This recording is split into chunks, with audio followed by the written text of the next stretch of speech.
Hello everyone and welcome back into my kitchen. Come on with me today as we make this dish that originated in Indonesia and Malaysia. Let's get cooking. Alright, so here are the ingredients that we're going to be using to make our beef rendang. Here I have about 2.5 pounds of chuck. You can get any kind of meat that you can use for stewing because this is going to be on the fire for a little bit. To that I of course washed it and I dried it all very well, and I added a teaspoon of salt, teaspoon of pepper. Okay, here are some other things that we're going to be using. I have a stick of cinnamon. I don't know if you can see that.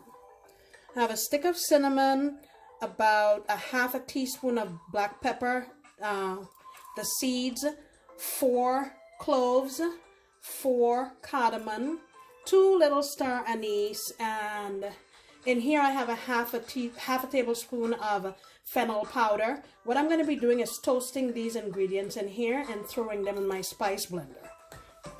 The next thing we're going to be using, that's another part of the sauce, is these ingredients here. So what I have here is 1.5 medium red onion. I have 1 jalapeno, 6 cloves of garlic, 2 stalks of lemongrass. And the part we're going to use is once you keep cutting it and slicing it and it starts to feel hard, usually that part is where it's green, that's where you want to stop. I have a small piece of galangal, maybe about the size of half of this jalapeno, and this is what galangal looks like. It's not ginger, but it's I guess a relative of it, and it has a slightly different flavor. I have a little piece of fresh turmeric. Again, it's about the size of half of this jalapeno. I have a little piece of ginger, about half of the jalapeno size. In here I have some dried chilies that I use these. So what I've done with them is I've soaked them in warm water, and I have 4 macadamia nuts. Usually candlenuts are used, but a good substitute will be macadamia. So what I'm going to do is throw all of these into my blender. I'm going to cut these up smaller and make it into a paste, and I am going to toast these and get them blended. In the meantime, while I do that, let me show you what I've going on here. I have here about 1/4 cup of just shredded desiccated coconut, and what I'm trying to do is get this to be a really dark brown, and I'm going to blend it together in my little bullet and make it into a paste. And the next thing I'm going to do is get my meat seared off here in my pan.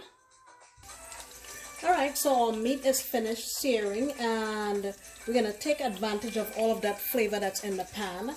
Here is my paste that I ground up.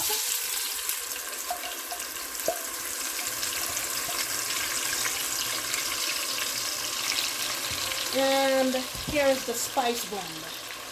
I'm going to add that in, and I'm going to saute this on about medium and just give it a chance to cook a little bit. Alright, so I've sauteed this for about 4 minutes. Now what I'm going to do now is go in with my beef, and I'm also going to add some tamarind. This is about 1 tamarind that I took out of the shell like you saw the last time, and put it in some warm water. So I'm going to just pour it out here so I can just get the sauce and not the seeds. Alright, the next thing I'm going to add is some beef bouillon. For now I'm going to add about 1.5 teaspoons. And lastly, I am going to add, well not lastly, I have 1 teaspoon of brown sugar here, and I'm also going to add 2 cans of coconut milk. This can readily be found in any mainstream grocery store. And And usually Kaffir lime leaves are used in this dish, but I went to the Asian market and I didn't get any, and I understand that a suitable substitute would be the zest of a lime. So I have the zest of one big lime. In that goes. And basically it's really easy from here. I just give this a stir and bring it up to a boil, then back my heat down and cover it with the lidded jar, and just wait until you want all of this liquid in here to decrease completely to the point where this meat is caramelized and delicious. Alright, so we're going here, and like I said before, you kind of want this is sort of a really dry dish, so I want to get this down until it's caramelized and deep brown. And this is my coconut. Remember that coconut that I toasted earlier? Alright, once it got toasted, I put it in my bullet and I blitzed it up. And now it's that fine sort of powder, so I'm going to add that here now. And you really want to check this frequently for this last leg of our journey. So I am going to continue with this low and slow, and I'll come back and show you when we're done. Alright, so we've gotten down to where we about need to be. There is little to no sauce in this, which is what we want. So what I'm going to do now is plate this up so you can see what it looks like. Alright, and here is the final product. Let me bring it closer so you can see.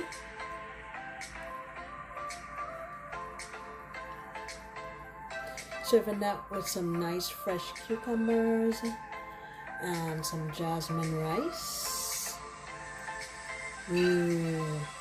This smells so good. The coconut has taken on a sort of caramelized smell that's really, really special. Let me taste this for you and let you know what I think. Alright, it's that time. We're going to taste my beef rendang. Look at that. And I have my official tasting fork. Thank you again, Camille and Woodolph. Alright, let's give this a taste.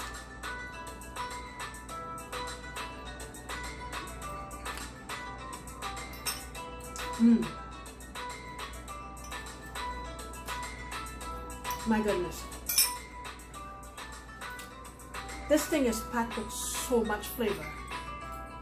Very complex, but nice, and all the ingredients that complement each other. This is delicious. It takes a little time, but I think if you give it a shot, you're absolutely going to love it. The coconut is just there coming through. Fantastic. Thank you so much for stopping back into my kitchen. I sincerely appreciate you, and I look forward to you coming back next time when I promise to make another delicious recipe. Bye!